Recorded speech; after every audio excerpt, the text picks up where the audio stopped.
আসসালামু আলাইকুম। ইন্নাল হামদালিল্লাহ আসসালাতু আসসালামু আলা রাসূলিল্লাহ আম্মাবাদ। আজকে আমি যেই টপিকটা নিয়ে আলোচনা করতে যাচ্ছি সেই টপিকটা হচ্ছে হালালকে হারাম এবং হারামকে হালাল মনে করা। এই বিষয়টি কি এবং এর গুরুত্ব এবং তাৎপর্য কী ইসলামের দৃষ্টিতে সংক্ষিপ্তভাবে আলোচনা করার চেষ্টা করব ইনশাআল্লাহুল আজিজ।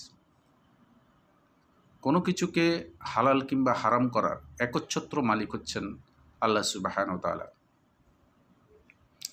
কোনো মানুষের পক্ষে আল্লাহর দেওয়া হালালকে হারাম করা এবং হারামকে হালাল করার কোনো অধিকার নেই। তবুও অনধিকার চর্চা বসে মানুষ কর্তৃক আল্লাহকৃত হালালকে হারাম, হারামকে হালাল করণের বহুবিধ দৃষ্টান্ত দেখা যায়। নিঃসন্দেহে এই কাজটি অত্যন্ত হারাম কাজ।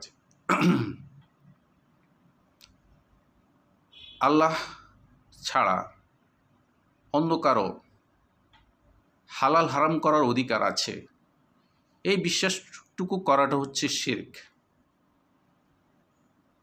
জাহিলি বা অন ইসলামী আইন কানুন দ্বারা পরিচালিত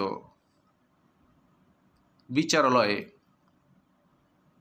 কেউ যদি সানন্দ চিত্তে, স্বেচ্ছায় এবং বৈধ জ্ঞানের মাধ্যমে বিচার প্রার্থনা করে এবং ওই বিচারের এবং বিচারালয়ের বৈধতা আছে এরকম আকীদাও যদি পোষণ করে, তাহলে এটি গুরুত্বপূর্ণ শিরক, বড় ধরনের শিরক।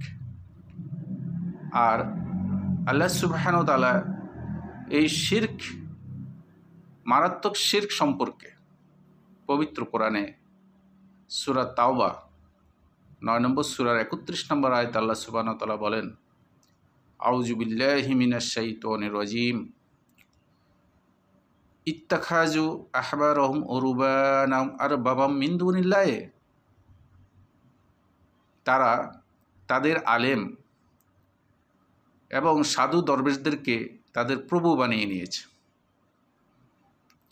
আদি ইবনে হাতেম রাদিয়াল্লাহু আনহু আল্লাহ রাসূলকে এই আয়াতটি পড়তে শুনে বললেন যে তারা তো তাদের ইবাদত করে না।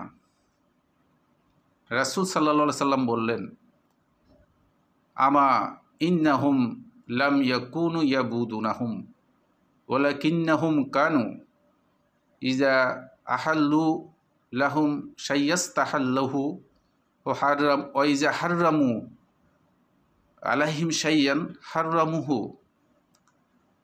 তা বটে, আল্লাহ সুবহানাহু ওয়া তাআলা যেই বিষয়গুলোকে হালাল করে দিয়েছেন, ওরা যদি সেগুলোকে হারাম করে দেয় তবে তারা সেগুলোকে হারাম হিসাবেই মেনে নেয়।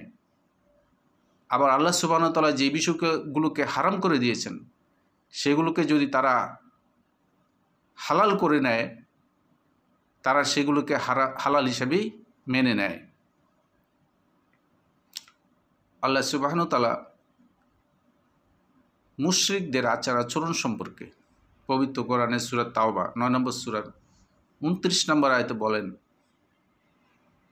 ওয়ালা ইউহাররিমুনা মা হাররামাল্লাহু ওয়া রাসূলুহু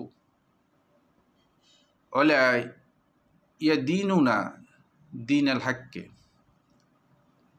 আল্লাহ সুবহানাহু ওয়া তাআলা যে বিষয়গুলোকে হারাম করেছেন তারা সেগুলোকে হারাম মেনে নেয়নি, তারা আল্লাহর দেওয়া সত্য দিনকে তারা দিন হিসেবে মেনে নেয়নি।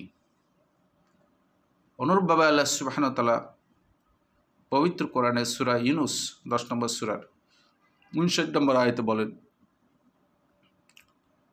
কুল আরাআইতুম মা আনজালাল্লাহু লাকুম মির রিজকিন ফাজআলতুম মিনহু হারামাও ওয়া হালালান কুল আল্লাহু আজিনা লাকুম আম আলাল্লাহি তাফতারুন। আপনি বলুন, আল্লাহ সুবহানাহু ওয়া তাআলা তাদের জন্য যে রিজিক পাঠিয়েছিলেন, এই রিজিকের কতক অংশ তারা হালাল এবং কতক অংশকে তারা হারাম সাব্যস্ত করে নিয়েছিল।